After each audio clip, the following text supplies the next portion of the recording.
بني أمية قاطبة، ولعن الله ابن مرجانة،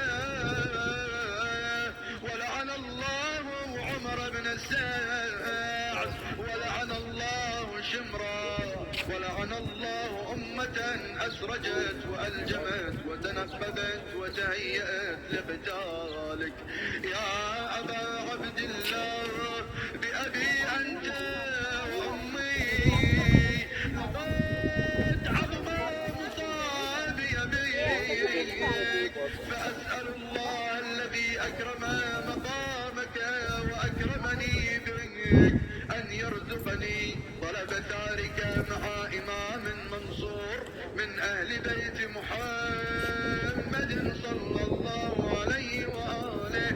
اللهم اجعلني عندك وجيها بالحسين في الدنيا والآخرة.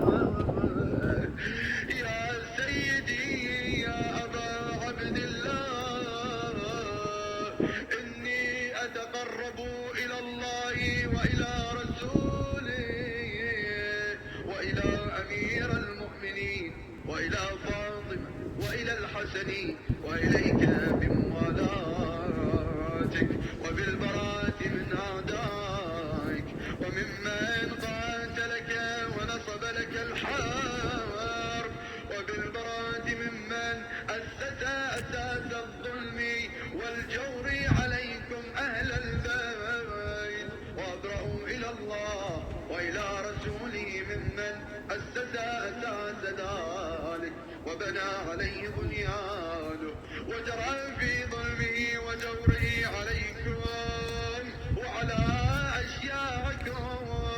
برئت إلى الله وإليكم منهم، وأتقرب إلى الله ثم إليكم بموالاتكم وموالاة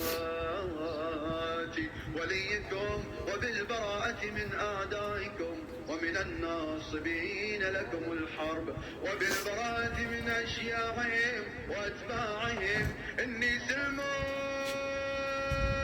لمن سالمكم وحرب لمن حاربكم وولي لمن والاكم وعدو لمن عاداكم.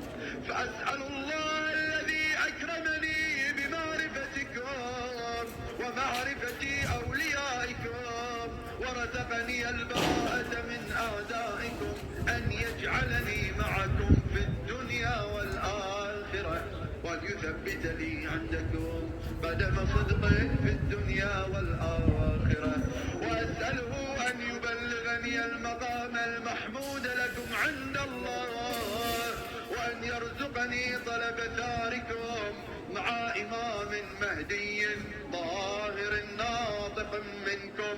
وأسأل الله بحقكم وبالشأن الذي لكم عنده أن يعطيني بمصابي بكم أفضل ما يعطي مصابا بمصيبته، مصيبة ما أعظمها وأعظم رزيتها في الإسلام وفي جميع أهل السماوات والأرض. اللهم اجعلني في مقامي هذا ممن تناله منك صلوات ورحمة ومغفرة.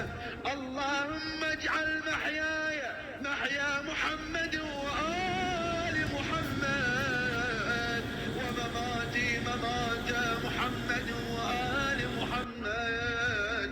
اللهم إنا هذا يوم تبركت به بنو أمية وابن آكلة الأكباد اللعين ابن اللعين على لسانك ولسان نبيك صلى الله عليه وآله.